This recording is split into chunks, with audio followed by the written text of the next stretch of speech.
Goeiemôre almal, so lekker om weer saam met julle te wees. Ek wil vir ons 'n versie lees uit Hebreërs uit. Maar voordat ek dit lees, wil ek net daaroor praat dat wie is God in jou lewe? Besef jy dat wie God die Vader is?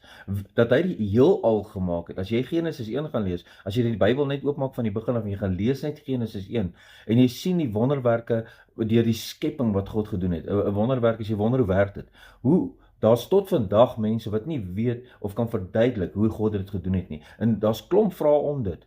Maar ons as kinders van die Here weet, hy het uit sy godheid, uit sy krag en uit sy mag, het hy dit geskape. En jy sien hoe hy die aarde geskape, hoe hy dinge geskei van mekaar, die lig en die duisternis, hoe hy die hemel en die aarde geskape, en die son en die sterre en die maan en die diere en ons as mens het hy geskape uit niks uit nie. Hy het alles geskape uit niks uit nie. Ons weet, hy het wel die mens gevorm uit die grond uit. Maar God wil jou laat besef dat hy is jou Vader.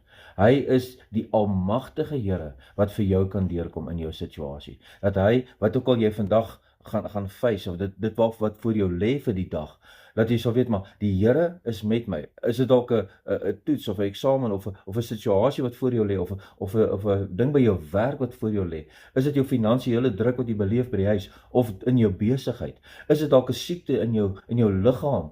Is dit dalk 'n familielid wat siek is?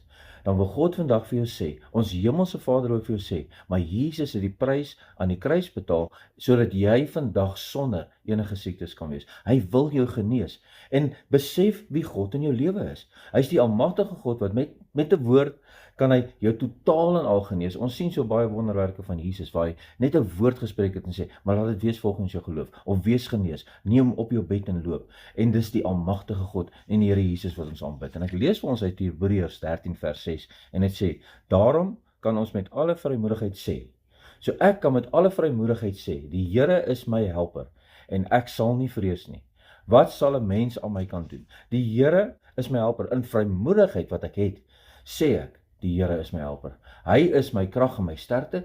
Ek sal geen ding of geen mens vrees nie. Ek sal nie my omstandighede vrees nie. Ek sal nie daai drukte wat ek beleef vrees vandag nie, want ek weet die Here is met my en hy is my krag en my sterkte. Weet dit vandag dat God die Almagtige is jou pa en hy wil jou graag help. Hy wil met jou wees, hy wil jou lei en hy wil in verhouding met jou staan. Kom ons bid saam. Hemelse Vader, help ons om te besef dat wat ons met vrymoedig na U toe kan kom in die naam van Jesus en net sê dankie Vader vir alles wat U vir ons doen. Dankie Vader vir alles wat U vir ons is en dat ek vandag in my lewe dit wat ek nou wat teen my staan en voor my staan en oor my heers, dat ek dit vandag vir U kan gee, want U is God almagtig. U wil my reinig, U wil my genees, U wil my uit my put uit help, U wil my oplig en dankie dat ek dit vandag vir U kan gee en kan vertrou dat U my help, want dis wie U is en dis wat U vir my wil doen. En dankie Here dat ons U kan loof en kan prys. Seën elkeen se vandag in Jesus naam. Amen.